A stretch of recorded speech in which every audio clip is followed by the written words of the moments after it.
Hoje eu quero falar para você sobre 4 erros na sua comunicação que podem estar detonando o seu relacionamento.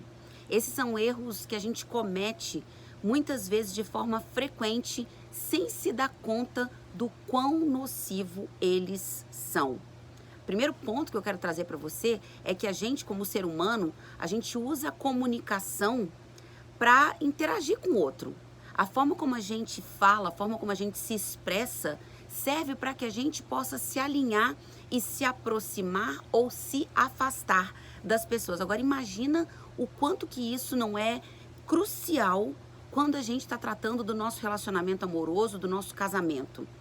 A nossa comunicação, a forma como a gente se expressa, pode fazer a gente estar mais próximo e se sentir conectado ao outro, como também pode ser a maior oportunidade da gente se desconectar e se afastar completamente daquela pessoa que muitas vezes é a mais importante da nossa vida. É aquela com quem a gente mais quer estar bem na vida. Então hoje eu quero falar para você desses 4 erros e eu espero que você reflita, você esteja aí com a sua mente aberta para perceber o quanto você tem cometido de cada um desses erros, para que você possa fazer aí ajustes e melhorar essa comunicação. E o primeiro erro é o erro da gente generalizar. A gente tem uma mania terrível de generalizar os aspectos negativos. Vou dar um exemplo. Poxa vida, você sempre chega atrasado? Poxa vida, você nunca me ajuda em nada na casa? Poxa vida, você sempre faz cara feia para os meus amigos? Então, quando a gente generaliza, a gente acaba levando o outro a acreditar que nada do empenho no sentido positivo é válido. Ou seja, será que realmente o cara chega atrasado todas as vezes? Será que ele nunca ajuda em nada, absolutamente nada? Será que ele nunca curte estar com seus amigos? Ou de repente são certos amigos que não agradam? Ou de repente em certas ocasiões que ele realmente não sente que tá legal? Quanto mais específico a gente é na nossa comunicação, mais a gente dá a oportunidade do outro de perceber o seu erro e assim fazer os ajustes necessários. Então, ao invés de você dizer o nunca, o sempre, toda vez, especifique o momento, a situação, porque assim você consegue levar o outro a se dar conta de qual é a parte que lhe cabe. Olha, eu já percebi que quando eu marco um encontro com os meus amigos na sexta-feira, você diz normalmente que não. Então não é sempre, não é toda vez que eu marco. Na sexta-feira, com aquele grupo de amigos, poxa, é a terceira vez que eu marco com esses amigos. E você todas essas últimas vezes, você simplesmente se recusou a ir. Percebe? A pessoa começa a se dar conta de que realmente, eu não tinha me dado, não tinha me dado conta de que eu disse tantos nãos para ela. Então é hora de repente pensar em dizer um sim. Nossa, você nunca me ajuda em nada. Imagina o nível de indignação do outro se ele percebe que ele te ajuda com coisas que você não está se dando conta. Ah, você não me ajuda a tirar o lixo quando eu te peço. Isso é uma coisa. Poxa vida, quando eu lavo a roupa, você não me ajuda aqui a tirar da máquina. É um outro ponto. Então, veja, a gente não pode acreditar que o outro vive para nos servir. Muitas vezes a gente se torna cego em relação à parte que cabe ao outro, porque é mais fácil a gente enxergar o negativo. É mais fácil a gente perceber aquilo que incomoda. Aquilo que não incomoda, aquilo que é bom, muitas vezes passa batido.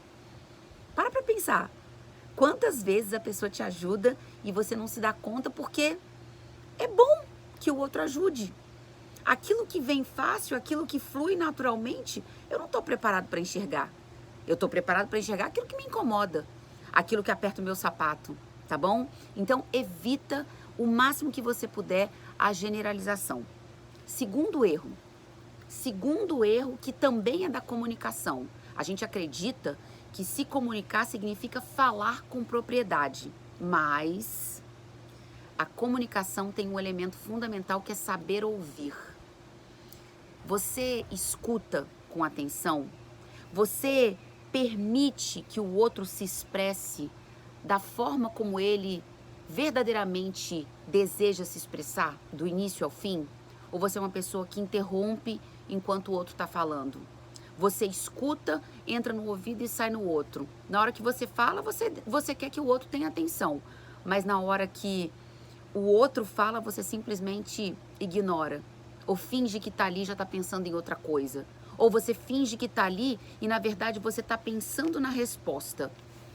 O não ouvir é uma qualidade, é um defeito que leva a pouca qualidade da nossa relação, da nossa comunicação. Ouvir significa você estar plenamente presente. Você permitir que o outro conclua os seus pensamentos. Eu confesso que esse segundo é o erro que eu mais cometi na vida. Porque a minha ansiedade em falar, a minha ansiedade em me colocar, sempre foi assim, algo nítido na minha relação com meu marido. Até que eu comecei a perceber que existia espaço para eu ouvir e muitas vezes até para eu refletir, porque eu achava que eu precisava ganhar a discussão. Então ele falava alguma coisa, eu estava preparada para retrucar aquilo, porque eu não podia deixar um espaço vazio de silêncio entre a gente. Olha que loucura. Então, quando eu aprendi que tudo bem, eu posso escutar, eu não preciso revidar de bate-pronto, eu não preciso dar uma resposta de bate-pronto, uau, a minha vida ficou muito mais fácil. Muitas vezes, o meu marido hoje me pergunta o que eu acho e eu digo, eu tô pensando. Eu não sei ainda o que eu acho. Eu tô refletindo sobre o que eu ouvi de você, tá? Então, aprenda a escutar, ok? Terceiro ponto, terceiro erro da nossa comunicação que pode desconectar a gente completamente de quem a gente ama é a gente não respeitar a opinião alheia. O que eu quero dizer com isso? A pessoa fala alguma coisa e você simplesmente não aceita que aquela é a verdade dela. Você cria uma barreira dizendo, você está errado, não é assim, eu é que tô certa, eu é que sei, você não sabe do que você está falando. Olha que loucura a gente achar que a gente sabe o que é melhor para o outro. Olha que loucura a gente achar que a gente sabe o que o outro deveria estar sentindo, o que o outro deveria estar fazendo. Então, quando a gente não respeita a opinião alheia, o que a gente está naturalmente dizendo é que a gente não dá valor àquilo que o outro é, àquilo que ele pensa, àquilo que ele sente. Tá, Dri, mas eu não posso discordar do que o outro pensa, do que o outro fala? Pode, mas não acusando, não dizendo que o outro está errado. Você pode falar em primeira pessoa. Aliás, nos meus cursos, né, quando eu formo coaches e quando eu falo para as pessoas sobre como melhorar os seus relacionamentos, eu sempre falo sobre isso. A importância da gente se expressar em primeira pessoa. Eu fico magoada quando você fala assim. Se fosse eu não faria dessa forma. Eu não enxergo isso desse jeito, mas você tem o direito de enxergar como você achar que deve. Percebe como é diferente? Então, não respeitar a opinião alheia cria um bloqueio que muitas vezes interrompe qualquer conversa. E aí a gente vai para o quarto erro. O quarto erro é a gente deixar a emoção tomar conta a ponto da gente querer se expressar, querer falar, não para buscar uma solução, não para buscar uma melhoria, e sim para extravasar as nossas emoções. Quantas vezes a gente já não ouviu falar, né? Não fala quando você estiver com raiva, respira fundo, deixa o sangue baixar, depois você diz aquilo que você precisa dizer. É exatamente por isso. Porque quando a gente está com raiva, quando a gente está tomado de emoção, a gente acaba botando uma intensidade no nosso discurso que muitas vezes é totalmente desconectado daquilo que realmente acontece, aquilo que é a realidade. Então, evita vomitar, sabe? Eu tô com raiva, então eu vou pegar quem estiver na minha frente e eu vou mandar ver.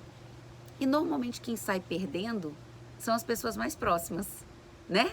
Aquelas em quem a gente confia. Ou seja, a gente acaba extravasando, descontando em cima de quem muitas vezes nem merece.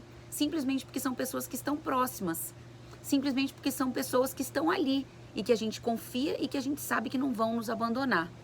E no nosso relacionamento amoroso, no nosso casamento, não é diferente. É a pessoa que dorme e acorda com você. É a pessoa com quem você convive todos os dias.